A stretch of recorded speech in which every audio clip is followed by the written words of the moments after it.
কেমন আছো সবাই? আশা করি অনেক ভালো আছো। চলে এসেছি নতুন একটা মিনি ব্লগ নিয়ে। আশা করি তোমাদের ভালো লাগবে। সকাল থেকে ভাবছিলাম সকালের জন্য কি জলখাবার বানানো যায়, তারপরে মনে এলো ম্যাগির কথা। একদিন ধরেই সবজি দিয়ে ম্যাগি বানাতে ইচ্ছে হচ্ছিল, তবে বানানো হয়নি। ভাবলাম আজকে বানানো যাক। তার জন্য নিয়ে নিলাম 2 প্যাকেট ম্যাগি।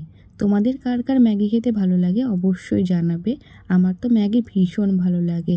এমনি নর্মাল ম্যাগি খেতে অতটা ভালো লাগে না, তবে সবজি দিয়ে ডিম দিয়ে ম্যাগি বানালে খুব ভালো লাগে। চাউমিনের থেকেও বেশি টেস্টি হয়।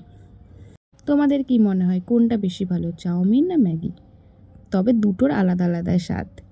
ম্যাগি বানানোর জন্য কেটে নিয়েছিলাম আলু, গাজর, পেঁয়াজ, লঙ্কা আর বাঁধাকপি।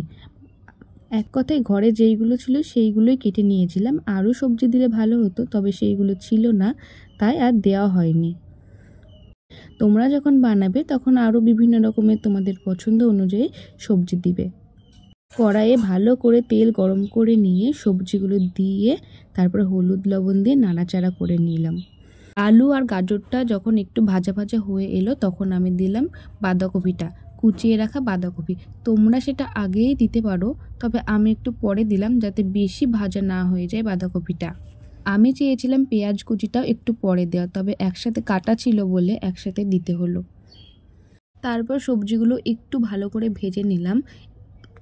সবজিগুলো 80% মতো ভেজে নিয়েছিলাম, কারণ ডিমটা দিয়ে আরও 20% ভাজার জন্য ডিমটা দিয়ে ভালো করে ভেজে নিলাম। 2টো ডিম হলে হয়তো আরও বেশি ভালো হতো, তবে আজকে দুপুরে আমাদের বাড়িতে ডিম রান্না হওয়ার জন্য একটাই দিয়েছিলাম। এরপর যখন সবজির ডিমগুলো একদম ভাজা হয়ে গেছিলো তখন জল দিয়ে এর মধ্যে ম্যাগিগুলো দিয়ে দিলাম। আমি একবার ভাবছিলাম যে সবজিগুলোকে আলাদা করে তুলে রেখে তারপরে জল দিয়ে ম্যাগিটা দিয়ে সেদ্ধ করার কথা, কিন্তু আমার মা বলল এত খাটনি করে কি করবি, তো তাই সবজিগুলোর মধ্যেই জল দিয়ে দিয়েছিলাম। ম্যাগি মশলাটা ভালো করে দিয়ে ফুটিয়ে নিলেই হয়ে যাবে ম্যাগি। এবার যার যেই রকম পছন্দ সেই রকমভাবে নামাবে। আমার তো ঝোল ঝোল ম্যাগি অতটা পছন্দ না, তাই আমি একদম শুকনো শুকনো করে ফেলেছিলাম। মনে হয় আমি একটু বেশি শুকনো করে ফেলেছিলাম, আর একটু ঝোল রাখলে হয়তো বেশি ভালো হতো, তবে খেতে দারুণ হয়েছিল। এইভাবে সবজি দিয়ে ম্যাগিটা বানালেও অনেকক্ষণ পেটটা ভরেও থাকে, আবার মুখে টেস্টও আনে।